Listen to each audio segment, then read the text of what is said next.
साहित्य साधक मंच की तरफ से मैं डॉक्टर रंजिता मुखर्जी। लीना के रसोई घर के रूठे साथी, इसका शीर्षक है। लीना को अपने रसोई घर से बहुत ही प्यार है। आज जब लीना अपने रसोई घर से कुछ उपकरणों को साफ करने के लिए गई, तो आज तो उसे लगा आज इनकी बातें भी सुनते हैं। अलग अलग उपकरण उससे कुछ कुछ बातें करने लगे। सबसे पहले इलेक्ट्रिक केटल ने कहा, अरे मुझे तो कब से घर पर ले आई हो, शायद ही कभी साल में एक आध बार इसका उपयोग करती हो। कभी कभी बिटिया आती है तो कप नूडल्स बनता है, उसके लिए मेरा प्रयोग होता है।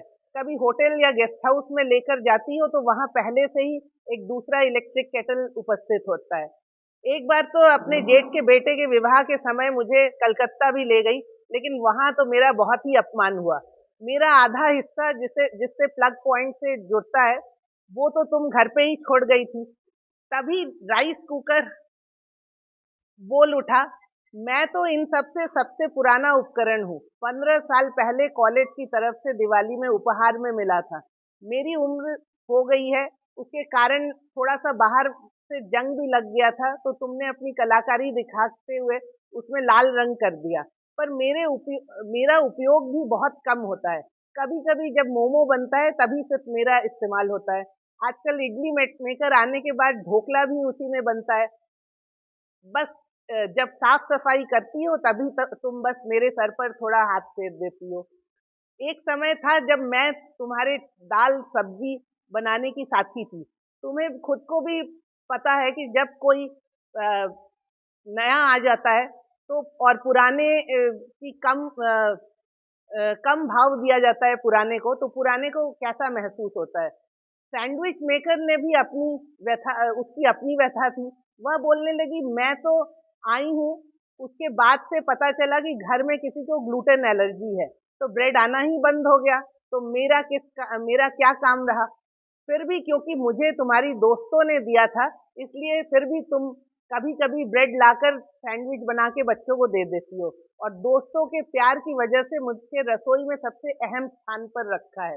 इसके बाद इसके बाद बारी थी एयर फ्रायर की।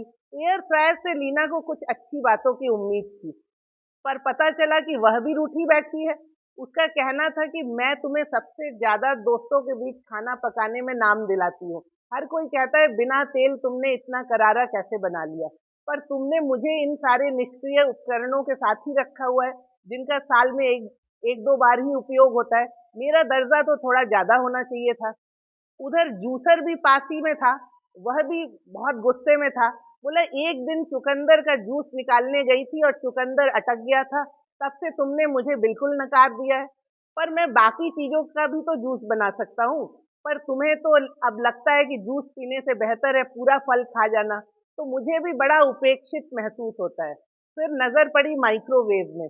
ये तो लीना की सबसे प्यारी सहेली है। इसके बिना तो लीना का एक दिन भी गुजरना मुश्किल है। कुछ नहीं तो पानी गर्म करना, खाना गर्म करना, ऐसे कामों में तो हमेशा ही उसका उपयोग होता है। पर वह भी बोली, तुम हमेशा मेरी तुलना अपने पिछले घर में छोड़ आई माइक्रोवेव से करती हो। इस घर के साथ ही मैं तुम्हें मुफ्त में मिल गया, इसलिए तुम्हें पुराने माइक्रोवेव को छोड़ना पड़ा। पर ऐसी तुलना से मुझे बड़ी जलन होती है। कुछ भी जीवन में चिरस्थायी नहीं होता है, पर लोग अपने पुराने साथियों को ही ज्यादा महत्व देते हैं।